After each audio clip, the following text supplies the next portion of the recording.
आगे बढ़े। अच्छा जी, हमने एक चीज ये देखी थी कि हमारे मेमोरेंडम के अंदर एक होता है अंडरटेकिंग क्लॉज, याद आ रहा है? Yes sir. ठीक है, तो ये आप नोट कर लें अपने पास। अंडरटेकिंग क्लॉज जो होगा, वे हटेगा कैसे यार, ये तंग कर रहा है। चले, अंडरटेकिंग क्लॉज जो होगा उसके अंदर भी तो कभी चेंजेस करवानी होंगी, तो उसके लिए भी मैंने एससीसीपी से ही अप्रूवल लेनी है। और एससीसीपी से अप्रूवल लेने के लिए हमेशा मैं क्या करूंगा, अब आपको याद होना शुरू हो गया होगा, स्पेशल रेजोल्यूशन पास करके जाऊंगा और एससीसीपी से अप्रूवल ले लूंगा, और फिर उसके वही वाले स्टेप्स हैं। एससीसीपी अगर हाँ कर देगा तो मैं क्या करूंगा, रजिस्ट्रार के पास वही 30 दिन के अंदर जमा करा दूंगा ऑर्डर वगैरह। तो अंडरटेकिंग क्लॉज में तब्दीली के लिए भी मैंने क्या करना होगा, एससीसीपी से अप्रूवल लेना होगा, बस इतना नोट कर लें। और ये अभी जब हम किताब आज घुमाएंगे तो वहाँ पर ये पूरी हेडिंग मिल जाएगी। तो अंडरटेकिंग क्लॉज अगर तब्दीली करनी है तो मैंने क्या करना है, क्लास एससीसीपी से अप्रूवल लेनी है। सेट है? Yes yes sir. Sir. Yes sir. अच्छा जी, अब आज हम पढ़ने जा रहे हैं एसोसिएशन नॉट फॉर प्रॉफिट वाली कंपनी, यानी बड़ा मशहूर है कॉर्पोरेट वर्ल्ड के अंदर के सेक्शन 42 वाली कंपनी। कौन सी वाली कंपनी? सेक्शन 42 वाली कंपनी। सेक्शन 42। सेक्शन 42 के नाम से ये मशहूर है, यानी इस पे नॉर्मली लोग इसको ऐसे नहीं बोलते नॉन प्रॉफिट कंपनी, सेक्शन 42 वाली कंपनी के नाम से ये कंपनी मशहूर होती है।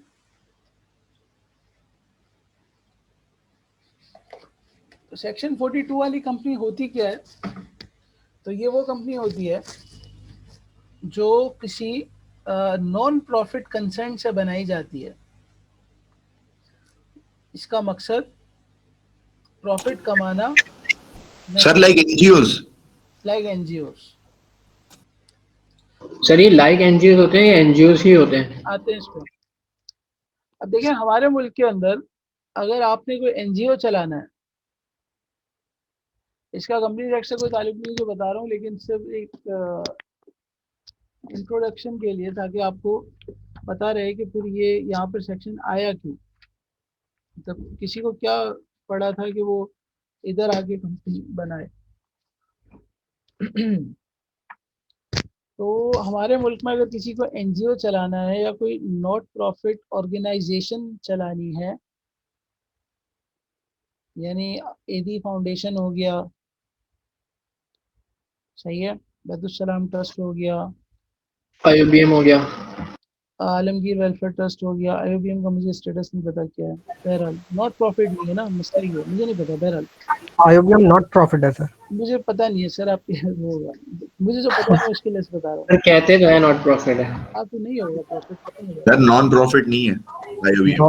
नॉन तो प्रॉफिट है। अभी जो हम पढ़ रहे हैं वो समझो, फिर हम आते हैं आईओबीएम के लिए 5 मिनट अलग से रखेंगे क्लास करने से पहले। अच्छा, ठीक है तो एक एदी फाउंडेशन, एक बैतुल है, या आलमगीर वेलफेयर ट्रस्ट है, या जो भी है, इतने बहुत सारे खुले हुए हैं। तो एक तरीका तो ये है कि ये अपने आप को ट्रस्ट एक्ट के अंदर रजिस्टर करवा लेते हैं, सही है, या किसी सोसाइटीज एक्ट के अंदर चले जाते हैं, जो सोसाइटी के वेलफेयर एक्ट्स मौजूद हैं। और एक तरीका ये है कि वो आए और कंपनीज एक्ट में अपने आप को रजिस्टर्ड करवाएं। अब आपको फिर से क्लिक होना चाहिए कि क्या ज़रूरत पड़ गई कंपनीज एक्ट में आने की। एक काम यहाँ पे भी हो सकता है, एक काम यहाँ पे भी हो सकता है, तो मैं यहाँ क्यों आऊँगा? कोई ऐसे ही अपना इनपुट देना चाहे। सर इसमें वो फायदे टैक्स होंगे वगैरह का आई थिंक सो नहीं वो होता। हैं? टैक्स वगैरह हमें मतलब हम लायबिल नहीं होते टैक्स सर, पे करने के। फायदे होंगे। आपने पहले भी कहा था कि कंपनी एक्ट के कुछ फायदे होते हैं, इस वजह से कुछ। फिर मिस कर रहे हैं। आपकी आवाज नहीं आ रही सर। आप लोग सबसे अहम फायदा फिर मिस कर रहे हैं, आज तक पढ़ने का फायदा नहीं हुआ।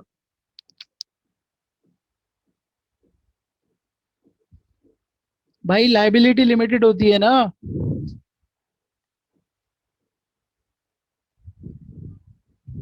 हेलो, जी सर। सेट है? आप लोग मिस जी कर सर। गए, सबसे इंपॉर्टेंट बात तो मिस कर गए। अच्छा, तो अब जब किसी को ये वाला बेनिफिट चाहिए ना, तो उसको अपने आप को अगर कंपनीज एक्ट के अंदर रजिस्टर्ड कराना है फॉर नॉट प्रॉफिट कंसर्न, यानी एनजीओज या एसोसिएशंस विद चैरिटेबल ऑब्जेक्टिव्स, तो उसको होना पड़ेगा सेक्शन 42 के अंदर रजिस्टर्ड। कहाँ होना पड़ेगा? सेक्शन 42 के अंदर रजिस्टर्ड। अब सेक्शन 42 वाली कंपनी को एससीसीपी एक लाइसेंस देता है। सेक्शन 42 वाली कंपनी को एससीसीपी क्या करता है? एक लाइसेंस देता है। उसके अंदर ये एक सेक्शन 42 है, एक इसके अलग से रेगुलेशन भी है जिसको फॉलो करते हुए ये कंपनी इनकॉर्पोरेट होती है। ये आपके कोर्स में नहीं है, आपके कोर्स में सिर्फ सेक्शन 42 और 43 है जो अभी हम पढ़ने जा रहे हैं कि लाइसेंस मिलने की क्या कंडीशंस है और लाइसेंस कभी रिवोक हो जाए तो हमने क्या करना है। ये दो बातें हमारे कोर्स का हिस्सा है।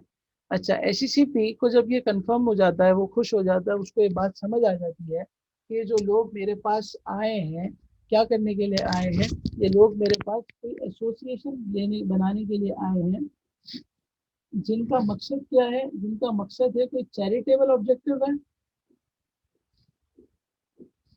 या नॉट फॉर प्रॉफिट ऑब्जेक्टिव है। नॉट फॉर प्रॉफिट ऑब्जेक्टिव है। अगर एससीसीपी सेटिस्फाई हो जाता है, एससीसीपी संबद्ध हो जाता है, खुश हो जाता है कि हाँ यार ये सही कह रहे हैं, तो ये इनको लाइसेंस दे देगा। अब एससीसीपी को ओके कराने के लिए हमने क्या प्रूफ करना होगा, यानी हमने इसको क्या क्या चीजें देनी होंगी कि एससीसीपी को भी समझ आ जाएगी कि हाँ यार ये सही कह रहा है। तो तीन चीजें हमें इसको देखनी होंगी। नंबर 1 कि ये कंपनी जो बनी हो, ये कंपनी जो बनने जा रही हो, इसका जो ऑब्जेक्टिव है वो क्या है। वो होगा प्रमोशन ऑफ कोई 10-12 नाम इन्होंने लिखवाए हुए, 12 काम लिखवाए हुए। अगर कोई ये 12 काम करने के लिए आता है तो सेक्शन 42 के अंदर इसको लाइसेंस मिल जाएगा, सेक्शन 42 वाली कंपनी का। उसमें से अब आपसे एग्जाम में कैसे पूछा जा सकता है वो मैं बता रहा हूँ, लेकिन फिलहाल आप ये थोड़ी सी लिस्ट नोट कर लें। तो वो आ रहा है प्रमोशन ऑफ कॉमर्स के लिए, प्रमोशन ऑफ आर्ट्स के लिए, प्रमोशन ऑफ साइंस के लिए, प्रमोशन। सर आपकी आवाज बहुत कम आ रही है। यार क्यों नहीं आ रही? अब आ रही है? Yes sir. Sure. Promotion of science के लिए, रिलीजन के लिए, हेल्थ के लिए, एजुकेशन के लिए, या कोई रिसर्च करनी हो, कोई स्पोर्ट्स का प्रमोशन करवानी हो, यानी कोई कम्युनिटी सर्विस, हेल्थी एक्टिविटीज के लिए हो, कोई प्रोटेक्शन ऑफ एनवायरनमेंट के लिए हो। ये लिस्ट में अपनी मर्जी से नहीं बता रहा, सेक्शन में लिखी हुई है। इसके अलावा कोई सोशल वेलफेयर हो, कोई चैरिटी के काम के लिए हो, किसी भी हवाले से हो, या फिर कोई दूसरा यूजफुल ऑब्जेक्ट हो। कोई भी यूजफुल ऑब्जेक्ट हो जो कमीशन को सेटिस्फाई कर दे कि इनका मकसद प्रॉफिट कमाना नहीं है और इनका मकसद आगे जो मजीद कंडीशंस आ रही हैं वो इसको भी फॉलो करेंगे, तो कमीशन इसको लाइसेंस दे देगा, यानी एससीसीपी इसको लाइसेंस दे देगा। एक तरीका तो ये है कि आपसे वो कंडीशंस पेपर में एग्जामिन की जा सकती है, यानी आपको मोटी मोटी कंडीशंस याद होनी चाहिए, नंबर 1। दूसरा तरीका यह है कि आपसे ये भी पूछा जा सकता है कि वो कौन कौन से काम थे जिसकी प्रमोशन के लिए एससीसीपी लाइसेंस देते हुए कंसिडर करेगा। List down any 5। तो आपको ये गिनती कम से कम 5 की तो याद होनी चाहिए कि कॉमर्स है, आर्ट्स है, रिलीजन है, हेल्थ है, इस तरीके से। या अगर बीच से कोई तीसरी पॉसिबिलिटी ये है, एक तो लिस्ट आ गया, एक वो आ गया कि बेसिक कंडीशंस बता दो, तो तीसरी पॉसिबिलिटी ये है कि कोई सिनेरियो हो छोटा सा और जिसमें आपके आगे वो सिनेरियो रखा जाए और आपने इन कंडीशंस को रिकॉल करके देखना होगा कि क्या ये इस पे फिट बैठ रहा है कि नहीं। अगर तो नहीं बैठ रहा तो आप बोल दोगे कि यार ये कंपनी एलिजिबल नहीं है सेक्शन 42 में रजिस्टर्ड होने के लिए। और अगर आपको लगता है कि हाँ यार ये एलिजिबल है, तो वो कंडीशंस आप रिकॉल करेंगे, यानी एग्जाम में वही सिनेरियो बेस्ड क्वेश्चंस को सॉल्व करने के स्टाइल के अंदर जब लॉ में फिट करके दिखाएंगे तो एग्जामिनर को भी ये पता लग जाएगा कि हाँ यार इसको ये कानून आता है। क्या बात सही है? क्लास समझ आ रही है मेरी बात? Yes sir. जबरदस्त। Yes sir. दूसरा वो ये कहता है, पहली कंडीशन आपको मैंने लिखवा दी कि मकसद क्या होगा, प्रमोशन ऑफ दिस सेक्टर। दूसरी कंडीशन ये होगी कि ये जो कंपनी है, ये जो इसको बनाना चाह रहे हैं, ये उसके प्रॉफिट को अप्लाई करेंगे। एप्लीकेशन ऑफ प्रॉफिट जो उसकी होगी, यकीनन जब बिजनेस होगा तो प्रॉफिट तो होगा, एप्लीकेशन ऑफ प्रॉफिट या अदर इनकम वो होगा इसी बिजनेस के ऑब्जेक्टिव के लिए, यानी इसी कंपनी की प्रोमोटिंग इट्स ऑब्जेक्ट्स के लिए। यानी स्पोर्ट्स के लिए अगर खोला है और इसको कोई प्रॉफिट हो रहा है तो ये नफा कहाँ लगेगा? ये नफा डायरेक्टर की अपनी जेब में नहीं जाएगा, प्रोमोटर के अपने घर पे नहीं जाएगा, बल्कि कहाँ लगेगा? इसी ऑब्जेक्ट्स को प्रोमोट करने के लिए ये नफ़ा यूज़ होगा। और इसी के अंदर दूसरी बात यह है कि डिविडेंड की पेमेंट प्रोहिबिटेड होगी, prohibited the payment of dividend to its members, prohibited the payment of dividend to its members. ये मैं इससे चार्ट बना के आपको बता रहा हूँ, बहुत आसान है, मैं आपको किताब से रीड करा दूँ, लेकिन ये आपको इस तरह याद रह जाएगा। और तीसरी चीज, तो ये प्रॉफिट रीइन्वेस्ट करते हैं अगर डिविडेंड पे नहीं करते? हाँ डिविडेंड इसमें आप नहीं ले सकते। नहीं सर, तो मतलब प्रॉफिट जो है रीइन्वेस्ट करते हैं इसमें? री इन्वेस्ट, हाँ यही कह लें, ओके सर। साइकिल घूमती रहती है। और तीसरा काम ये है कि जो कंपनी है ये कोई भी ऐसी कोई एक्टिविटी नहीं करेगी जो लॉ के अगेंस्ट होगी।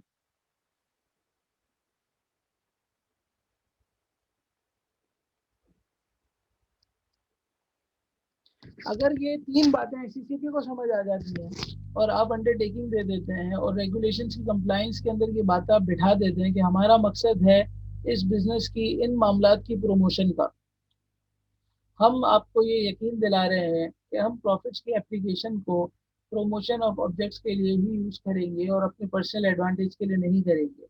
हम इन प्रॉफिट से कोई डिविडेंड अपने घर लेके नहीं जाएंगे। हम इसके अंदर कोई ऐसी एक्टिविटी नहीं करेंगे जो लॉ के अगेंस्ट हो, तो आपको एससीसीपी लाइसेंस ग्रांट कर देगा। अच्छा, यहाँ पे नोट करें, लिखा हुआ है एप्लीकेशन ऑफ प्रॉफिट और अदर इनकम। अब आप लोगों ने, बहुत सारे लोगों ने अपने फाइनेंशियल्स बना लिए होंगे, अकाउंटिंग आप पढ़ रहे होंगे, तो जो स्टेटमेंट ऑफ पीएनएल होता है, प्रॉफिट और लॉस होता है, आपको पता है इसमें दो चीजें आ रही होती है ना नॉर्मली। एक तो अगर आपका ट्रेडिंग कंसर्न है तो वो ग्रॉस प्रॉफिट वाली इनकम आ रही होगी, sales minus cost of good sold, या अगर आप सर्विस नेचर की बिजनेस में है तो डायरेक्ट सर्विस इनकम आ रही होगी। और नीचे एक अदर इनकम आ रही होती है जिसमें शेयर्स का प्रॉफिट होता है या कुछ भी होता है, व्हाटएवर, जो अदर देन आपकी बिजनेस एक्टिविटी हो। ये बात समझ आ रही है? तो लॉ Yes, ये sir. कह रहा है यस सर। कि आप सिर्फ प्रॉफिट्स को नहीं, कोई ये कहता है कि देखो जो मैं स्पोर्ट्स से बिजनेस कर रहा हूँ ना, तो यहाँ से मैं घर पे लेके नहीं जा रहा, लेकिन जो अदर इनकम रेज हो रही है, मैं तो वो वाले पैसे लेके जा रहा हूँ, और पता चले कि सारे के सारे पैसे, मतलब ये कंपनी बनाई थी स्पोर्ट्स के प्रमोशन के लिए, और उसमें से थोड़े थोड़े पैसे पार्क करता जा रहा था शेयर्स की इन्वेस्टमेंट में। तो जो स्पोर्ट्स की प्रमोशन से इनकम हो रही थी वो तो इसका प्रॉफिट था, और जो शेयर्स की पार्किंग से इसमें गेन हो रहा था वो अदर इनकम था। और यहाँ से ये प्रॉफिट को डिविडेंड की सूरत में घर पे ले जाना शुरू कर दे, तो लॉ ने इसको दोनों तरीके से रोका हुआ है कि ना तुम प्रॉफिट से कोई एप्लीकेशन की री इन्वेस्टमेंट अपने जाती मफाद के लिए करोगे, ना अदर इनकम को यूज करोगे। ठीक है क्लास? सर एक सवाल है जी। तो वो जो सोशल वेलफेयर वाली कंपनीज है उनमें जो डोनेशंस आती है वो भी अदर इनकम में आएंगी? नहीं, उसका कोर खासा ही डोनेशन है, वो अदर इनकम में क्यों आएगी? ठीक है सर। ठीक है क्लास? तो यहाँ पे हमने देख ली कंडीशंस, लाइसेंस मिलने की क्या कंडीशंस है।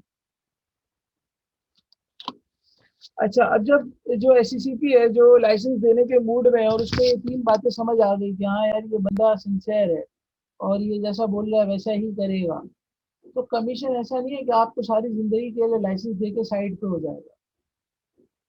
कमीशन कहेगा कि लाइसेंस पकड़ो और स्पेसिफाइड पीरियड के लिए देगा, 5 साल के लिए दे दे, 3 साल के लिए दे दे, ये उसकी मर्जी है। ठीक है, लेट से 5 सालों के लिए दे दिया, और साथ में वो एक कंडीशन ये भी लगाएगा कि तुम अपने नाम के आखिर में लिमिटेड नहीं लिख सकते, ताकि लोग तुम्हें देख के धोखा ना खाएं कि यार इसकी तो लायबिलिटी लिमिटेड है और तुम इस चक्करों में जाके लोगों को धोखा दे दो। यानी तुम्हारे नाम से ये नहीं पता चलना चाहिए, क्योंकि नाम से ही पता चलता है नॉर्मली लिमिटेड लायबिलिटी वाली कंपनी है कि नहीं, तो नाम के आगे लिमिटेड लगाने की इसमें इजाजत नहीं होती। और दूसरा काम ये कि स्पेसिफाइड पीरियड के लिए आपको ये दे देगा लाइसेंस, और फिर आप इसकी अकाउंटिंग करते रहेंगे अपने रेलिवेंट आईएएस के हिसाब से। ठीक है क्लास? आपको आवाज आ रही है? Yes sir. बस यहाँ तक नोट करें।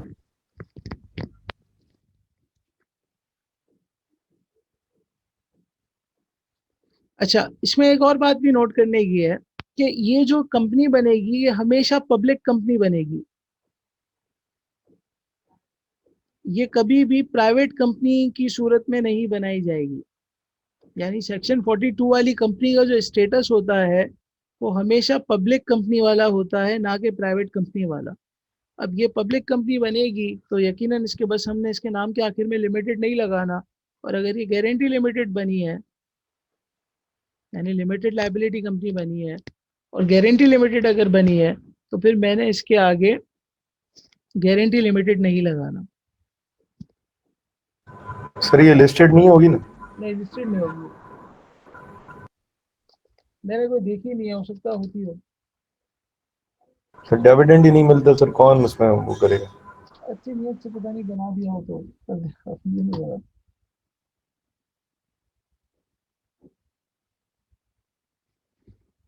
सर अगर लिस्टेड नहीं होती तो ये प्राइवेट कंपनी हुई ना, पब्लिक तो नहीं हुई। नहीं यार, मैंने आपसे बताया था ना कि प्राइवेट कंपनी वो होती है, पब्लिक भी अनलिस्टेड होती है सर। हाँ पब्लिक वो होती है जो प्राइवेट नहीं होती, लेकिन ये थोड़ी था कि पब्लिक वो होती है जो लाजमी लिस्टेड भी होती है। सर ये आपने क्या लिखा है, specific period of 5 year?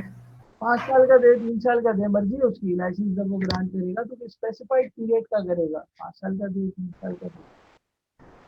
Sir आपने ऊपर वो प्रमोशन ऑफ में लिखा था, उसमें सर आपने उसके बाद सोशल वेलफेयर के बाद क्या लिखा है? नहीं, सोशल वेलफेयर से ऊपर protection of environment. Okay sir ये थर्ड पॉइंट क्या था, लॉ अगेंस्ट? कोई काम लॉ के खिलाफ आप नहीं करेंगे, यानी अंडरटेकिंग आप देंगे ना कि हम जब आप लाइसेंस देने जा रहे हैं तो कमीशन को कैसे सबमिट करेंगे कि कोई काम हमारा जो ऑब्जेक्ट होगा या जिन एक्टिविटीज में हम इन्वॉल्व होंगे ना वो लॉ के खिलाफ होंगी ना वो पाकिस्तान के पब्लिक इंटरेस्ट के खिलाफ होंगी। जब हम किताब खोलेंगे तो वहाँ पे आपको मिल जाएगा डिटेल में, पब्लिक इंटरेस्ट के खिलाफ होगी ना कोई सिक्योरिटी के अगेंस्ट होगी, मतलब कोई ऐसा ना होगा जो हमारे नेशनल थ्रेट के लिए थ्रेट बन जाए, ना हमारी पाकिस्तान की या सुवेरिटी के खिलाफ नहीं होगी, कोई ऐसी एक्टिविटी नहीं होगी जो एक अनलॉफुल हो, तो ऐसा लगता हो कि यार ये गलत है, और जो अनलॉफुल भी है, यानी एक नॉर्मल इंसान समझता हो कि हाँ यार ये नहीं, सिंपल रखना। ठीक है क्लास, यहाँ तक हम साथ हैं। सही, पब्लिक लिमिटेड वाला आपने क्या लिखा था? मैंने बताया था कि अगर ये कंपनी आपको लाइसेंस करेगा तो अगर या तो ये लिमिटेड कंपनी होगी तो पब्लिक कंपनी होगी और गारंटी लिमिटेड होगी। इन एनी केस आपने अपने नाम के आखिर में लिमिटेड या गारंटी लिमिटेड नहीं लगा, तो वो लाइसेंस मिलेगा तो उसकी कंडीशन होगी ना, आपने ऊपर 3 बातों से उसको सेटिस्फाई कर दिया। अब जो आपको जब लाइसेंस दे रहा है तो अपनी मर्जी से देगा, तो लाइसेंस की उम्र की रख देगा, लाइफ ऑफ लाइसेंस। और दूसरा वो आपसे कहेगा कि नाम क्या कहते हैं, नाम के आखिर में यूनिट। ठीक है, ओके सर। सर ये कंपनीज जो है ये सेक्शन 42 की कंपनीज कहलाती है, इनका मतलब कोई स्पेसिफिक नाम है? सेक्शन 42 की कंपनी है ना, बस यही इनका नाम है? नहीं, नाम इसका आप कुछ भी रख दें, मिसाल के तौर पे आपका क्या नाम है, आप अपने नाम से नहीं सर, मैं ये नहीं कह रही, मतलब लॉ में ये वाली कंपनी सेक्शन 42 की कंपनीज कहलाती हैं। सेक्शन 42 के नाम से जानी जाती है, नॉन प्रॉफिट ऑर्गेनाइजेशंस होते हैं जी, जिनका ये ऑब्जेक्ट होता है उसको कहते हैं सेक्शन 42 की कंपनी।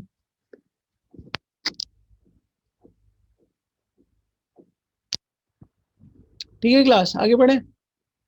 सर और पढ़ना है? Yes sir. अभी तो 2 घंटे भी नहीं हुए, पढ़ाई क्या हमने आज? सर बहुत पढ़ लिए, थक गए हैं सर। अरे भाई जैसे ऐसे इतने जल्दी थक गए तो क्या करोगे आगे जाके? अभी तो सर थोड़ा ब्रेक सर क्लास 5 बजे तक होगी या 5:30 तक? 5 तक क्लास खत्म कर देंगे, ब्रेक नहीं है सर। वो ब्रेक भी नहीं है ना, इसलिए ज्यादा थक गए यार। ब्रेक ही तो था, आप लोग सवाल सॉल्व कर रहे थे, ब्रेक ही तो था ये। बस करने में काम कर रहे थे ना। ठीक है, वो एक अच्छी कोटेशन है ना कि rest of mind lies in diversification. तो आपको सर। क्लास थोड़ी जल्दी खत्म कर देना फिर। जल्दी तो हो रही है, 5 बजे छुट्टी हो रही है ना, क्लास 2:30 बजे शुरू हुई थी। ठीक है सर। सही है, चलिए। आप लोगों को ट्रैफिक का मसला तो नहीं हो रहा? आपके घर के पास हालात सही है? सर पूरा एरिया बंद करा हुआ है, गुलशन पूरा बंद किया हुआ है, पूरा ही बंद है। स्टेडियम वाली रोड लग जाते हैं। घर के आगे कंटेनर लगा दिया। सर ये यूनिवर्सिटी रोड तो पूरा ही जाम हुआ हुआ है, इसकी वजह से पूरा बंदा कुछ कर ही नहीं सकता। बड़ी मुश्किल होती है, गाड़ियां मार देते हैं लोग, इतने तो जज्बाती होकर चला रहे होते हैं ट्रैफिक में। चलो ठीक है, अब आप लोग फ्रेश हो गए होंगे, सही है, अब हम पढ़ते हैं। सर ये क्या सर? अच्छा, बड़ा अफसोस हुआ यार। सच्ची थी। सही, चलिए और भी कोई सर अटेंडेंस? जी अटेंडेंस तो आपकी लग जाए, आप लोग अटेंडेंस और मार्क्स के पीछे कब तक रहेंगे? नहीं सर, आज आप कह सर रहे आखिर में इसी का मसला होता है। सर यूनिवर्सिटी मसला ये फीडबैक करती है। तो आप लोग सर हम तो खुद लर्न करना चाहते हैं सिर्फ। नहीं, आप लोग सिर्फ लर्न ना करें, आप लोग अटेंडेंस भी पूरी करवाएं, लेकिन देखें एक होती है सेल्फ रिस्पेक्ट ना, तो मुझे भी बहुत सारी चीज़ें अच्छी नहीं लगती, लेकिन मैं आपसे कहता नहीं हूँ। इस तरीके से आपकी सेल्फ रिस्पेक्ट ये होनी चाहिए कि आप टीचर से अटेंडेंस मांगे नहीं तो लगा देगा, और आप आएंगे तो लगा देगा, सिंपल, और नहीं आएंगे तो नहीं लगाएगा। एक बात तो ये हो गई। और दूसरा, मार्क्स के अंदर भी यही है कि बहुत से लोगों का, मतलब मैं आप लोगों को किसी को पर्सनल हिट नहीं कर रहा, मगर ये एक परसेप्शन बन गया मार्केट का, यूं करेंगे तो मार्क्स मिल जाएंगे, इससे कुछ नहीं होता भाई, आपकी कॉपी पे मार्क्स मिलते हैं, तो जब पर्चा होगा तो उसके अकॉर्डिंगली मार्क्स मिल जाएंगे। तो ये दो चीज़ों के पीछे नहीं भागना चाहिए, भागना चाहिए मगर दिखाना नहीं चाहिए कि आप इसके पीछे भाग रहे हैं। ये मेरा जाती ख्याल है, आप लोग इससे डिसएग्री भी कर सकते हैं। सही, यस सर। चले, जी सर। तो आप लोग ये दो चीज़ों के पीछे जितना भागते हैं ना, मुझे पर्सनली अच्छा नहीं लगता। तो मुझे नहीं सर कुछ टीचर्स होते हैं जो जानबूझ के भगवाते हैं इन चीजों के पीछे। मुझे नहीं पता, आप जो भगवान उनके पीछे भागे हैं, यही तो कमाल होना चाहिए बंदे को, कि पता होना चाहिए किससे कैसे डील करना है। तो हर पुलिस वाले को भी ये थोड़ी कहा जाता है रिश्वत ले लो, किसी किसी से इज्जत से बात करके भी छोड़ देता है, किसी किसी से थोड़ी बदतमीजी से बात करनी पड़ती है, किसी किसी को रिश्वत की बात पे लाना पड़ता है। तो ये कहने का मकसद है, आपको पता होना चाहिए किसको क्या बेचना है, मतलब किससे किस तरह डील करना है। तो आई होप अब आप लोग समझ गए होंगे, काफी टाइम से यही समझा रहा हूँ मगर नहीं समझ रहे। ठीक है, समझ गए सर, समझ गए। शुक्र है, चलो जबरदस्त जी। और कोई कुछ कहना चाहे तो हम मजीद 2 मिनट जाया कर सकते हैं, ताकि आप लोग पढ़ लें फिर अगले 40 मिनट। नहीं सर, शुरू कर दें। चलो जबरदस्त, थैंक यू। अच्छा जी, सर थोड़ा पहले छोड़ दीजिएगा बस। क्या छोड़ दूंगा, थोड़ा पहले नोट कर लेना। Thank you sir, thank you. सही। अच्छा जी, तो अब हमने ये देख लिया कि यार लाइसेंस मिल गया ना, हमें लाइसेंस मिलने की कंडीशंस हमने उसको समझा दी, उसको समझ आ गई, और अब हमें लाइसेंस मिलने लगा है। अब सीन क्या होगा कि क्योंकि ये कंपनी है तो इसके कौन से डॉक्यूमेंट्स होंगे, असल डॉक्यूमेंट्स कौन से होंगे? मेमोरेंडम ऑफ एसोसिएशन और आर्टिकल ऑफ एसोसिएशन। जबरदस्त। चूंकि इस कंपनी की स्ट्रक्चर ही डिफरेंट तरीके का है, इसकी कंडीशंस ही दूसरी हैं, तो यकीनन इसका मेमोरेंडम और आर्टिकल भी थोड़ा सा चेंज होना चाहिए। तो खैर अगली क्लास तक इंशाल्लाह आपको पता लग जाएगा कौन सी कंपनी का कैसा मेमोरेंडम और आर्टिकल होता है। लेकिन इसके लिए आप सिर्फ इतना याद रख लें आज की क्लास तक कि टेबल एफ वाला ये अडॉप्ट कर सकता है, बस इतना याद रखना है। कौन सा वाला अडॉप्ट कर सकता है? टेबल एफ वाला। Table F of first schedule. Sir sir memorandum of understanding sir किसमें होता है? Yes sir. एमओयू इसका क्यों होगा? नहीं सर, उसमें नहीं होता पब्लिक लिमिटेड या फिर कंपनी में वो नहीं होता। अंडरस्टैंडिंग तो ये होता है ना कि जब आप किसी बंदे के साथ अंडरस्टैंडिंग करते हैं, यहाँ पर तो आप रेगुलेटरी अथॉरिटी से अंडरस्टैंडिंग थोड़ी करते हैं, वो तो आपको अप्रूवल देती है। ओके, आपकी बात समझ नहीं आई टेबल एफ वाली। देखिए कंपनीज एक्ट के अंदर कुछ प्रेस्क्राइब मेमोरेंडम और आर्टिकल्स बने हुए हैं, आप वहाँ जाएं और बस इसको अपने लिए पसंद कर लें, रख लें, यानी कोई चेंजेस करने की आपको ज़रूरत नहीं है। आप कहें यार मैं इसी को फॉलो कर लूँगा, चेंजेस करना अलाउ है। आर्टिकल्स में आप अपनी मर्जी से मजीद रिस्ट्रिक्शंस लगा सकते हैं, मेमोरेंडम के अंदर भी थोड़ी बहुत तब्दीली हो जाएगी, लेकिन आप कहें यार मुझे नहीं करना तो ना करें, आप जो प्रेस्क्राइब है वही अडॉप्ट कर लें। तो इस कंपनी के लिए टेबल एफ वाला भी अडॉप्ट पूरा किया जा सकता है, बस इतना याद रखना, इसके आगे नहीं रखना, अगली क्लास तक आ जाएगा ये। ठीक है, यस सर। Yes sir. जी सर ठीक है। ऑर्गेनाइजेशंस के लिए, सॉरी, ये नॉन प्रॉफिट ऑर्गेनाइजेशंस के लिए ना। टेबल एफ होता है, ठीक है। अच्छा, अब इस कंडीशन इस किस्म की कंपनी में जितने भी कंडीशंस लगे, वो कंडीशंस आपको लाइसेंस मिलते हुए आपने बता दी ना, तो असल तो यही थी कि वो लाइसेंस किसी कंडीशंस पे मिलेगा और वो प्रॉफिट की पेमेंट नहीं होगी और डिविडेंड की पेमेंट नहीं होगी, प्रॉफिट री इन्वेस्ट होगा बस। इसके अलावा इसको वो तमाम राइट्स और तमाम लाइबिलिटीज उसकी वही होंगी जो एक आम कंपनी की होती है। जो एक आम लिमिटेड कंपनी के पास राइट्स हैं और जो प्रिविलेजेस हैं, इसको भी वही हासिल है, सिवाय इसके जो लाइसेंस मिलते हुए उसने ऊपर बता दी। अच्छा जी, अब आते हैं कि ये इसका लाइसेंस रिवोक भी तो हो सकता है। एससीसीपी को लगे कि ये आउट चल रहा है, सीधा नहीं चल रहा, तो एससीसीपी क्या करेगा? एससीसीपी बोलेगा कि भाई इसको फारिग करो, इसको हमने लाइसेंस गलत दे दिया है। तो किन किन सूरतों में इसका लाइसेंस रिवोक हो सकता है, इसकी एक लिस्ट है जो अभी हम देखेंगे किताब में, लेकिन बेसिक आपको यहाँ पर आप अपने नोट्स की सूरत में जमा कर लें ताकि आपको पता हो।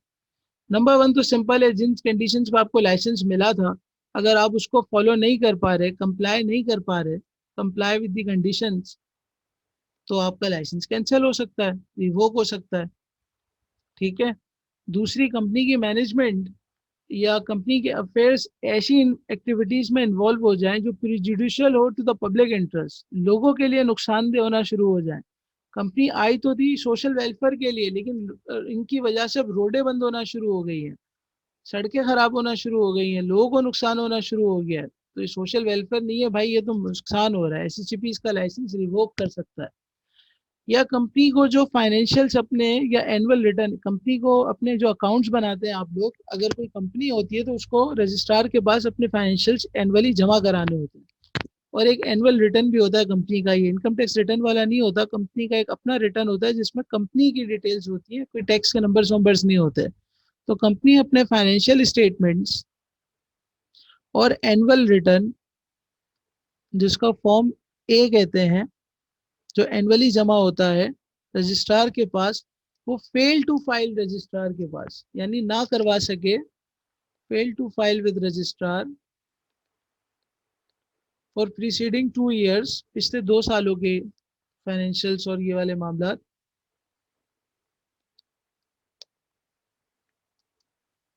प्रीसीडिंग 2 years, तो भी इसका लाइसेंस कैंसिल हो सकता है। देखिए मैं हर बार कह रहा हूँ लाइसेंस कैंसिल हो सकता है, ये नहीं कह रहा हो जाएगा, मे के साथ है, शेल के साथ नहीं है। कंपनी की वजह से कोई ऐसी एक्टिविटीज हो रही है जो पाकिस्तान की इंटीग्रिटी के खिलाफ जा रही है, उसको हिट कर रही है, तो भी उसका लाइसेंस कैंसिल हो सकता है। अच्छा, चूंकि ये पब्लिक लिमिटेड कंपनी होगी तो इसके नंबर ऑफ मेंबर्स मिनिमम कितने होने चाहिए क्लास? 3। तो अगर नंबर ऑफ मेंबर्स रिड्यूस हो जाए 3 से, तो भी इसका लाइसेंस कैंसिल हो सकता है। या कंपनी नॉन ऑपरेशनल हो जाए, फारिग बैठी हुई हो, कोई काम धंधा ना हो, खाली पेपर कंपनी हो जाए 1 साल के लिए, 1 सालों तक उसका कोई काम वाम ना हो, तो इसका लाइसेंस भी रिवोक हो सकता है। तो ये कुछ कंडीशंस हैं जिसमें आपका लाइसेंस रिवोक हो सकता है। सर सेकंड में आपने क्या लिखा था? अफेयर्स जो हैं वो प्रीजुडिशियल हैं, नुकसानदेह हैं पब्लिक इंटरेस्ट के लिए।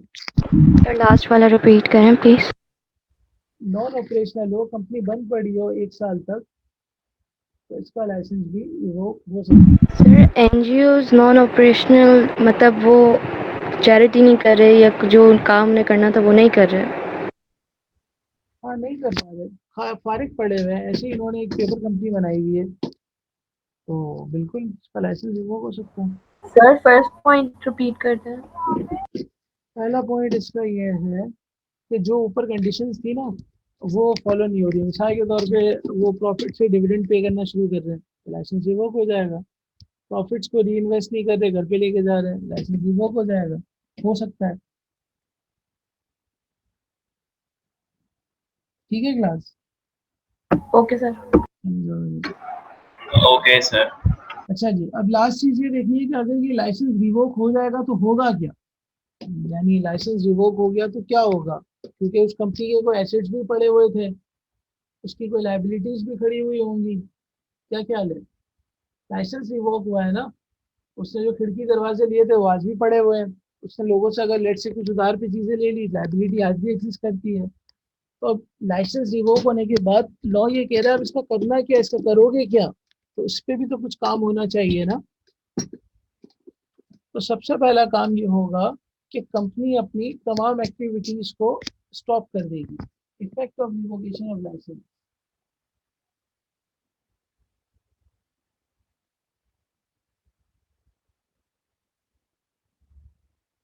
Effect of revocation of licence. अच्छा काशिफा, आपने हमें ज्वाइन कर लिया, आपको मेरी आवाज आ रही है?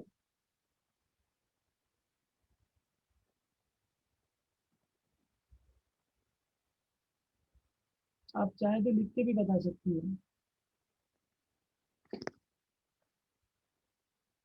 अच्छा जुनैद, आपने उमर जुनैद आपने पूछा था सिर्फ बुक यूनिवर्सिटी से मिल जाएगी। यार मैंने उनसे शेयर नहीं की क्योंकि आपको विजिबल क्लास ही नहीं हुई। तो हाँ, आप वैसे भी उनसे शेयर करके प्रिंट ले सकते हैं या खुद भी कहीं से निकलवा सकते हैं। अच्छा काशिफा को अब तक हमारी आवाज़ नहीं आई। फहद आप हैं अवेलेबल? सर आपकी आवाज बहुत हल्की आ रही है। जी जी जोर फहद आप अवेलेबल हैं? नहीं यार, ये मतलब कितनी गलत बात है यार, आप लोगों ने सिर्फ इसको ज्वाइन करके छोड़ा हुआ है। That is very bad. अच्छा जी, और किससे पूछा जाए? नरमीन फजल। जी सर। चलिए ठीक है, बस सही है, बैठे रहें। और थैंक यू आप लोग जो सही से क्लास ले रहे हैं। सिकंदर खान। जी सर। कैसे आप, ठीक है? अल्हम्दुलिल्लाह सर, आप सुनाएं। अल्हम्दुलिल्लाह, खुश रहे। अच्छा जी, यार वैसे बहुत बुरी हरकत है, सही नहीं है। बहरहाल मरियम,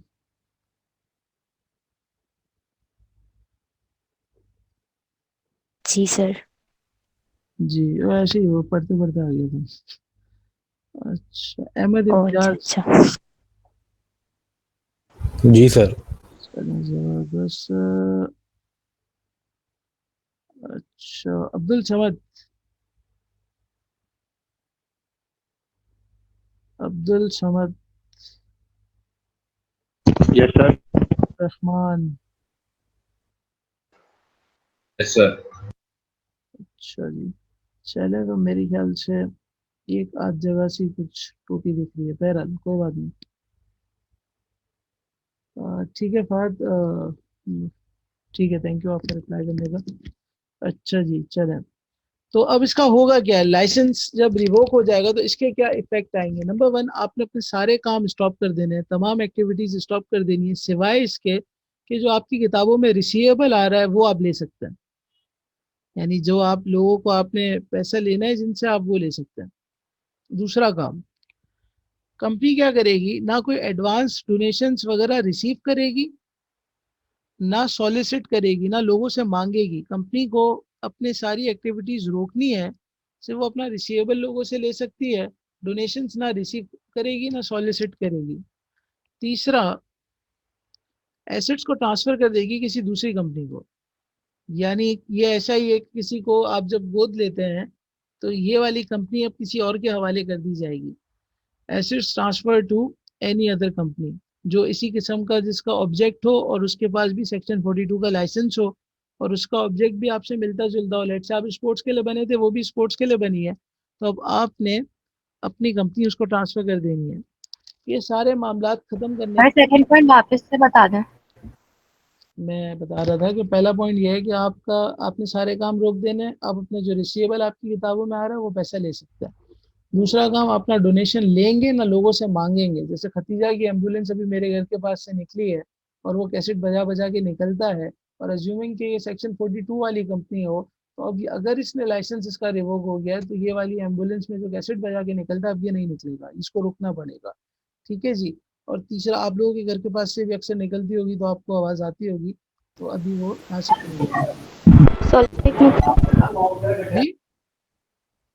जी डेस्टिनेशन में आपने रिसीव और सॉलिसिट लिखा है ना, तो सबसे ना रिसीव करेगा ना मांगेगा।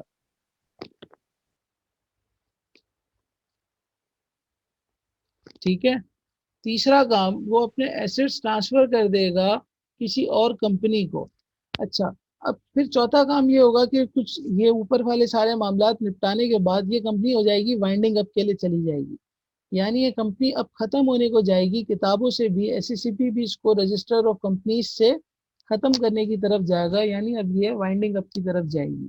मीनवाइल ये जो वाइंडिंग अप के खर्चे मर्चे आएंगे, कंपनी जब ये ट्रांसफर कर रही है किसी और को, तो ये वाले एक्सपेंसेस का पैसा रिटेन कर सकती है अपने पास। यकीनन जब आप वाइंडिंग अप करवाते हैं तो इससे एक लंबा चौड़ा प्रोसेस है, तो उसपे भी कुछ खर्चा सर ट्रांसफर के भी एक्सपेंस, हर चीज ट्रांसफर हो जाएगी ना। पार्ट 3 पे क्या लिखा है आपने? ट्रांसफर एसेट लायबिलिटीज वगैरह आप हर चीज अपनी ट्रांसफर कर देंगे किसी और कंपनी को जो खुद ये वाला लाइसेंस रखती हो और उसका ऑब्जेक्ट भी तकरीबन आप जैसा ही हो।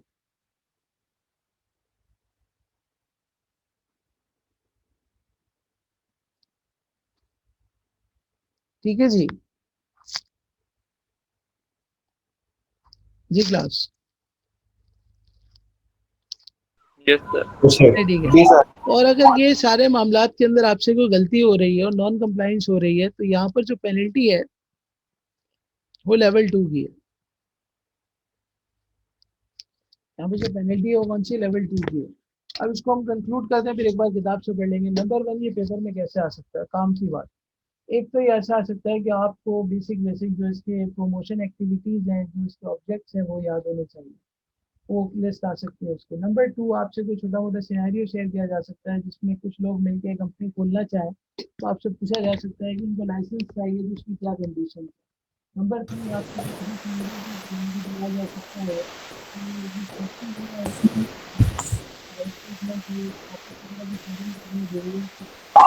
सर आपकी आवाज बहुत स्लो हो गई है।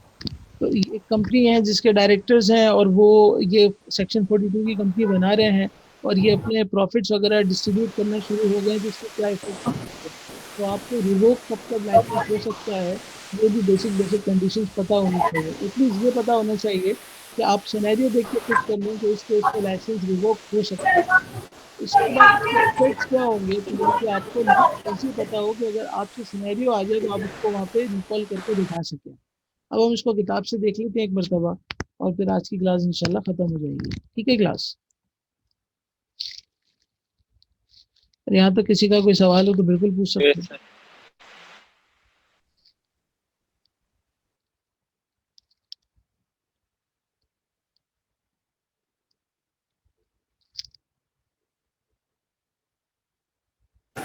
सर ये जब कंपनी रिवोक हो रही होगी, मतलब जैसे ही वो एससीसीपी कंपनी रिवोक करने का बोलेगा, तो मतलब वो जो कंपनी है उसके पास वो ऑप्शन तो होगा ना, मतलब अपना पॉइंट ऑफ वो देने के लिए, जस्टिफिकेशन देने के लिए। बिल्कुल होगा भाई, ऐसे थोड़ी ओके सर।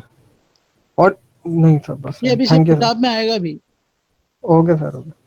मैं तो बिल्कुल इतना बेसिक आपको लिखवाया था कि आपको एक आइडिया हो जाए, नोट्स की शक्ल सामने आ जाए। ये जो चैप्टर 1 और 2 है, यानी आपकी किताब का जो चैप्टर है 11 और 12, इसमें एक आध एरिया के अलावा अगली क्लास के एंड पे आपके ये 2 चैप्टर्स कंप्लीट हो चुके होंगे और आप इसमें से आराम से पढ़ सकते हैं। इसकी तैयारी आप शुरू कर सकते हैं। ठीक है। और क्योंकि आपका मिड की डेट भी अभी आई गई है, तो मैं आपको बता दूं, आपका मिड होंगे 6 मार्च से लेके 18 मार्च के बीच में। तो तकरीबन हमारे पास मजीद 2 क्लासें होंगी आज के बाद, तो एटलीस्ट ये वाला एरिया तो उसमें आएगा ही। आप नोट कर लें, आपके मिड्स होंगे 6 से लेके 18 के बीच में।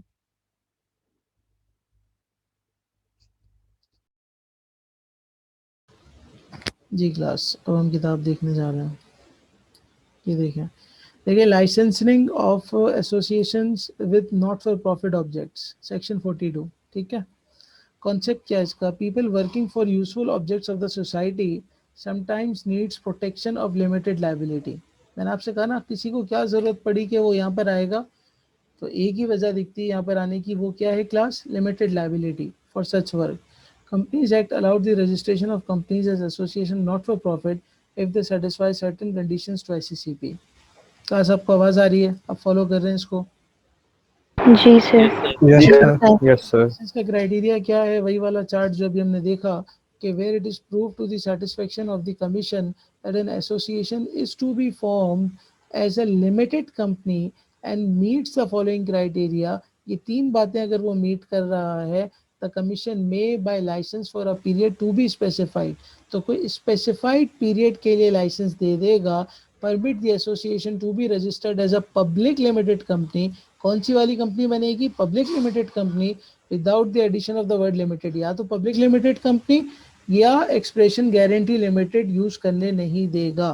कंडीशंस क्या क्या होंगी? तो ये सारे मकासद फॉर प्रोमोटिंग ये जो हम भी हमने अपने पास लिस्ट बना के नोट कर लिए. सच कंपनी साथ में ये भी बताएगा intends to apply the profits and other income. intends to apply the profits and other income in promoting its objects, यानी अपने पर्सनल यूज के लिए नहीं, and prohibits the payment of dividend to the company's members. और ये company के members को payment dividend की नहीं करेंगे. एंड ये देखिए कंडीशन एंड के साथ है, यानी तीनों बातें मीट होनी चाहिए. तीसरी बात, such companies objects and activities are not and shall not at any time be against the laws, public order, security, sovereignty and national interest of Pakistan. अगर तुम ये तीन कंडीशंस पूरी करके आओगे, हम तुमको सेक्शन 42 की कंपनी का लाइसेंस देंगे.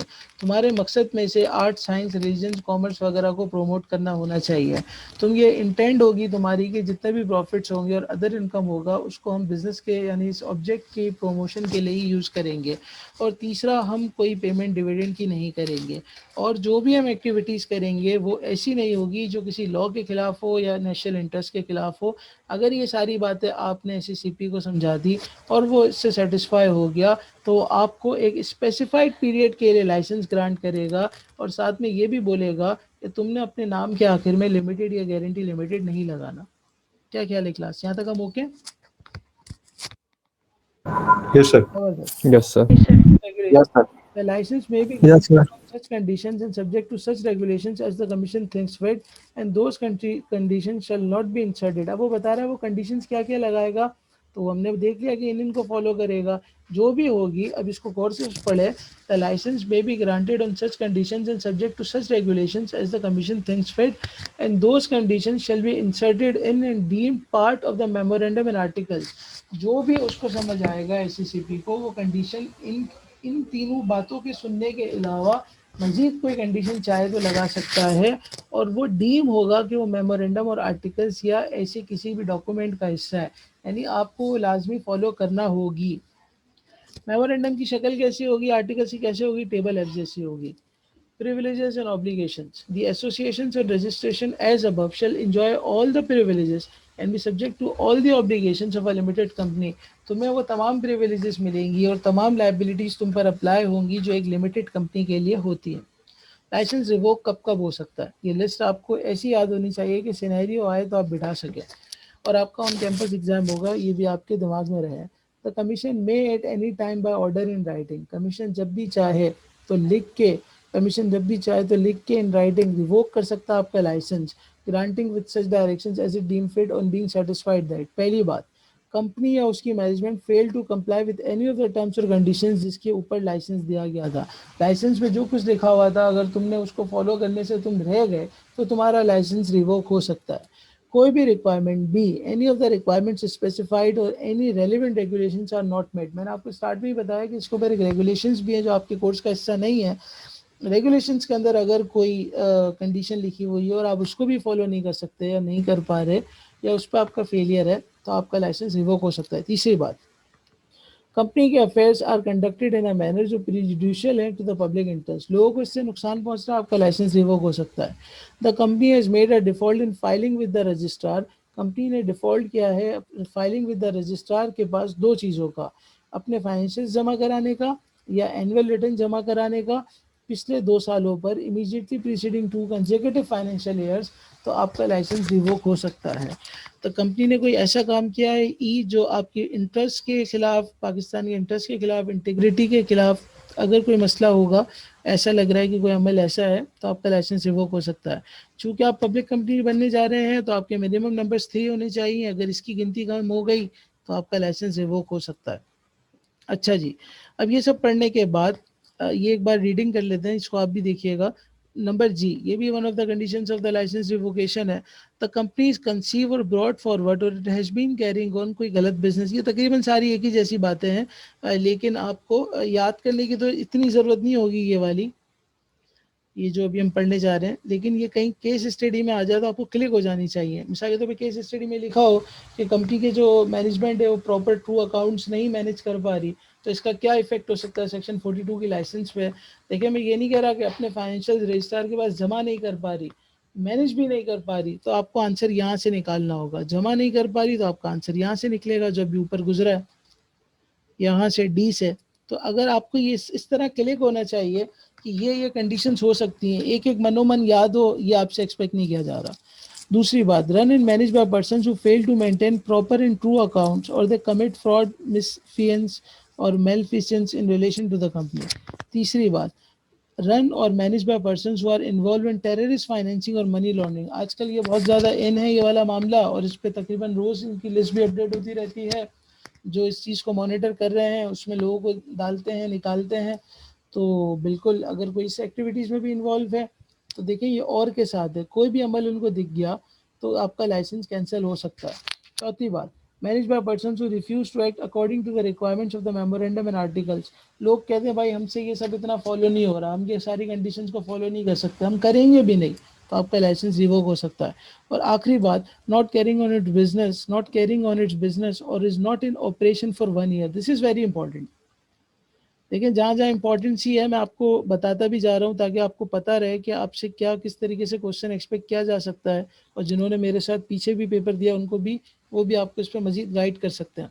तो जहाँ जहाँ है वो आपको नोट करना चाहिए कि अगर आपका बिजनेस 1 सालों से बंद पड़ा है, या आप मनी लॉन्ड्रिंग का हिस्सा है, या आप प्रॉपर टू अकाउंट्स मैनेज नहीं कर पा रहे, तो आपका लाइसेंस रिवोक हो सकता है। ठीक है।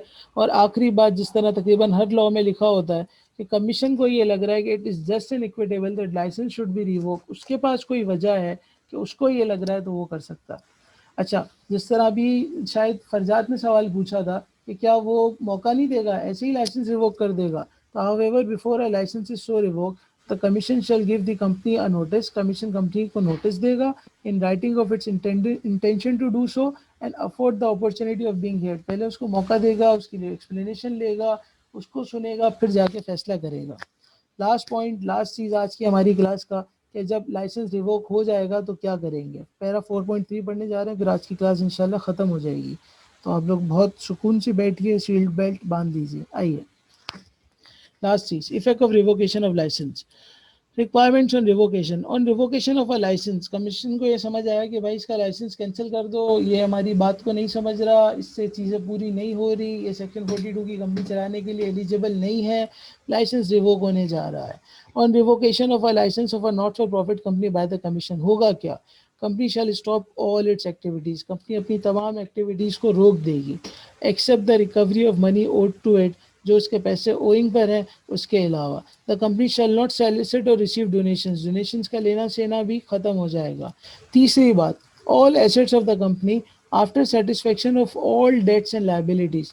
तब कंपनी के जितने भी एसेट्स जो बच जाएंगे लोगों के कर्जे उतारने के बाद, वो ट्रांसफ़र हो जाएंगे टू अनदर कंपनी जो प्रेफरेबली उसका सिमिलर या आइडेंटिकल ऑब्जेक्ट हो to those of the company within 90 days from the revocation of license or such extended period as may be allowed by the commission। क्योंकि जो assets बच गए हैं, law ये कह रहा है कि हम नहीं चाहते कि वो एसेट्स भी खराब हो जाएं, वो तुम ट्रांसफर कर दोगे किसी ऐसी कंपनी को within 90 days of the revocation of license जो प्रेफरेबली मिलती जुलती हो, वरना इसके अलावा भी किसी को आप कर सकते हैं। However, a reasonable amount to meet the expenses। क्योंकि देखें, एक होता है लाइसेंस की रिवोकेशन। लाइसेंस की revocation is just like this कि आपको क्या कहते हैं, यूनिवर्सिटी में फ़िलहाल एक आध सेमेस्टर के लिए फ्रीज कर दिया गया हो या निकाल दिया गया हो कि आप यहाँ से MBA नहीं कर सकते। और एक ये होगा कि एचईसी आपको बोले कि आप एमबीए ही नहीं कर सकते, तो वो होगा कंपनी की वाइंडिंग अप का केस। तो पहले आपका लाइसेंस रिवोक हो रहा है, यानी एससीसीपी कह रहा है कि एक कंपनी वालों जो तुमने कंपनी बनाई थी तुम ये काम नहीं करोगे। अब वो जो कंपनी बनाई थी ये तो तुमने किसी और को ट्रांसफर तो कर दी है, लेकिन अब ये इस जो पुरानी रह गई है पेपर पे उसको भी बंद कर दो। तो अब जो बंद करने के लिए खर्चे आ सकते हैं वो आप रख सकते हैं, बाकी सारे एसेट्स आप अपने कर्जे वर्जे उतारने के बाद किसको दे देंगे, किसी और कंपनी को।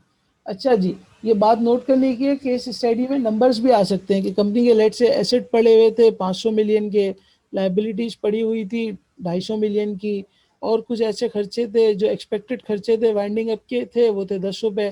तो अब बताओ कंपनी अपने एसेट कितने ट्रांसफर करेगी किसी नई कंपनी को, तो आपने ये नंबर्स कैलकुलेट करके बताने होंगे कि ये करेगी 240। मेरी बात समझ आ रही है या आप नोट कर रहे हैं साथ साथ जो मैं बताता हूँ? सर एक मिनट दोबारा बताइएगा। देखिए मैं ये कह रहा हूँ कि मैंने आपको, देखो सेक्शन 42 एक इंपॉर्टेंट टॉपिक है, इस पर हमने तकरीबन पूरी क्लास लगाई है और मैंने आपको जगह जगह बताया कि इसमें आपसे पेपर कैसे एक्सपेक्ट किया जा सकता है। नंबर 1 आपको लिस्ट याद होनी चाहिए, वो जो है आर्ट कॉमर्स ये वो। नंबर 2 आपको कंडीशंस लाइसेंस मिलने की बहुत अच्छे से याद होनी चाहिए, इसमें आप वादा टेंशन बता दें कि हम प्रॉफिट्स किसी पे इस्तेमाल नहीं करेंगे, डिविडेंड अब घर पे लेके नहीं जाएंगे और ये सारी बातें।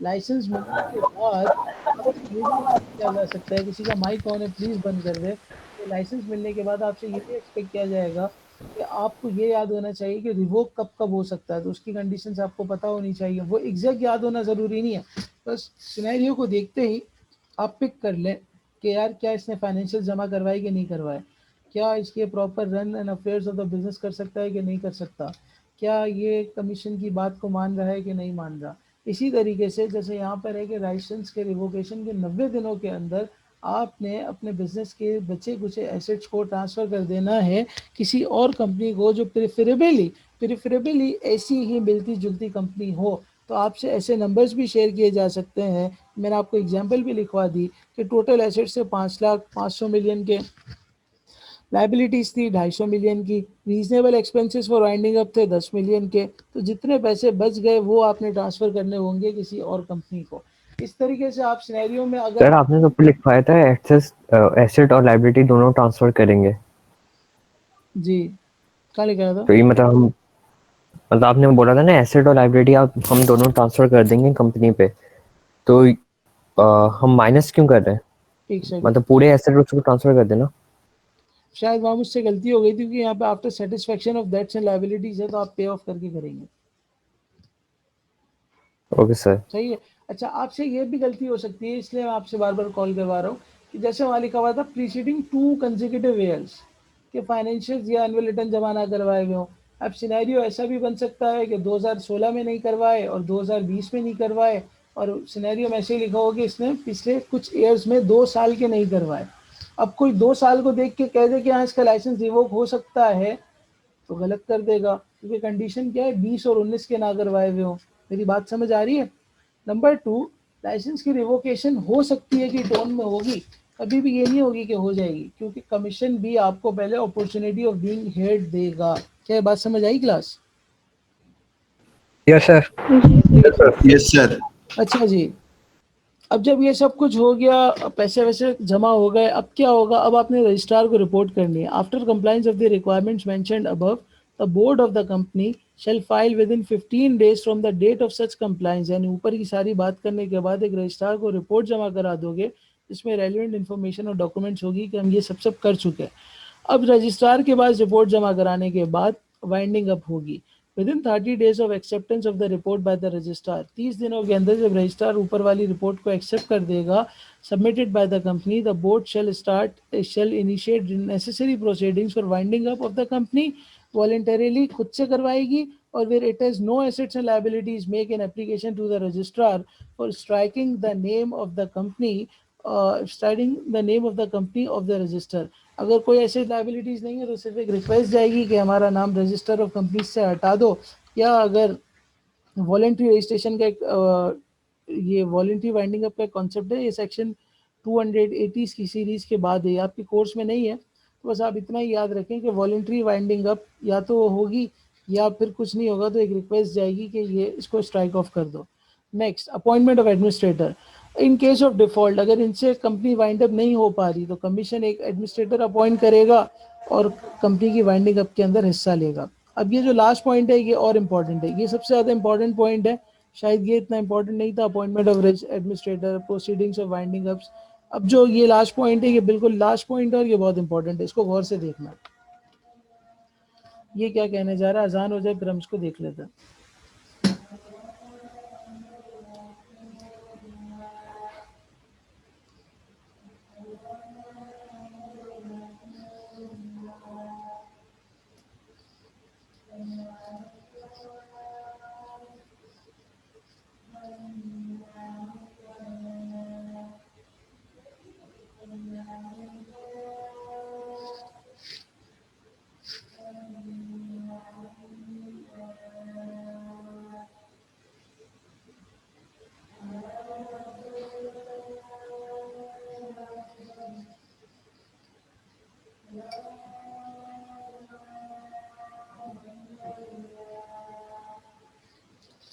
चलिए जी, लास्ट पॉइंट ये है कि where any assets of the company are transferred in consequences of revocation of license to another company। जब आपने कोई assets ट्रांसफर कर दिए किसी और कंपनी को, जब revocation of license की वजह से, the members and officers of the first mentioned company, यानी जो कंपनी बंद हुई है या उसके कोई family members shall not be eligible to hold any office in the later company for a period of 5 years from the date of transfer of such assets। यहाँ पे लॉ ये कह रहा है कि जब आपकी कंपनी लाइसेंस रिवोक होने की वजह से ख़त्म हो गई और आपने अपने एसेट्स किसी को ट्रांसफ़र कर दिए, तो अब जिस कंपनी में एसेट्स ट्रांसफ़र किए हैं, कंपनी का बोर्ड या उसके फैमिली मेंबर्स उस कंपनी में किसी भी कैपेसिटी में 5 सालों तक नहीं जुड़ सकते। ये बहुत इंपॉर्टेंट है, इसको नोट कीजिएगा। और बस यहीं तक हम रखेंगे आज, और 5 से पहले जिन्होंने कहा था छोड़ देना, मैं 5 से पहले छोड़ रहा हूँ। यहाँ तक आपको कोई सवाल हो तो आप पूछ सकते हैं, बाकी अल्लाह हाफ़िज़ जी। क्लास सर क्वेश्चन भी जैसे एग्जांपल दिए हैं वैसे लास्ट वाला पॉइंट अभी रिपीट कर दें। देखिए लास्ट वाले पॉइंट में वो ये कह रहा है कि मिसाल के तौर पे आपकी एक कंपनी थी सेक्शन 42 की, अब आपका लाइसेंस रिवोक हो गया फॉर एनी रीज़न, और अब आपको कहा गया था कि अपने एसेट्स ट्रांसफ़र कर देना किसी और कंपनी को, आपने कर भी दिया। अब लोग ये कह रहा है कि जिस कंपनी में किया है ना, ऐसा ना हो कि आप कहो कि यार चलो ये तो बंद हो गई, अब मैं उसमें बैठ रहा हूँ। तो जिसको आपने ट्रांसफ़र किए हैं उस कंपनी के अंदर आप अगले 5 सालों तक किसी भी कैपेसिटी में आप और आपके फैमिली मेम्बर नहीं दिखना चाहिए। ठीक है सर। ठीक है जी, बताएं क्या कह रहे हो संदेश। सर मैंने कहा क्वेश्चन भी सर ऐसे आ सकते हैं, मतलब जैसे एग्जांपल में दिया ऊपर सिचुएशन दी होगी फिर उस हिसाब से मतलब आंसर करना। हाँ, जैसे अभी हमने डिस्कशन में आपको बताया ना कि नंबर्स कैलकुलेट आ सकते हैं, या पिछले 2 सालों को आप गलती कर सकते हैं, या जैसे अभी आपने ये पढ़ा ना, from the date of transfer of such assets. अब आपको सवाल में दे दी जाए कि ट्रांसफ़र ऑफ एसेट की डेट है 15 जनवरी, और आपको बता दिया जाए कि 5 सालों तक नहीं इंटर होना, तो 15 जनवरी 2015 है, तो आप 15 जनवरी 2020 तक इंटर नहीं होंगे, लेकिन date of transfer of assets है। अब आपसे ये पूछा जाए कि लाइसेंस की रिवोकेशन हुई थी लेट से 15 जनवरी 10 जनवरी 2015 को, अब आपसे सिंपल एमसीक्यू पूछा जाए कि 10 जनवरी से 5 साल गिनने के 15 से, तो आपको आइडिया होना चाहिए from the date of transfer से है, ना कि from the date of revocation से। This is called scenario case.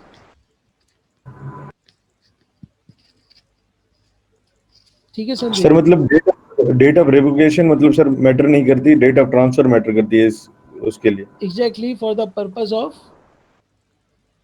Joining वाली बात। Okay sir. ठीक है, तो ऐसे सवाल होंगे। ठीक है सर जी, और किसी का कोई सवाल है तो पूछ सकता है जी। क्लास सर क्लास ऑफ करते हैं। क्लास मेरी तरफ से ऑफ है, अगर किसी ने कुछ पूछना है तो है उसके बाद टाइम, अदरवाइज मेरी तरफ से छुट्टी है, आप जा सकते हैं। ठीक है सर, अल्लाह हाफिज। ओके सर, अल्लाह हाफिज। ओके सर, अल्लाह हाफिज। हाफिज सर। अल्लाह हाफिज। अल्लाह हाफिज सर। अल्लाह हाफिज। अल्लाह हाफिज। मेरी तरफ से सबको एक साथ।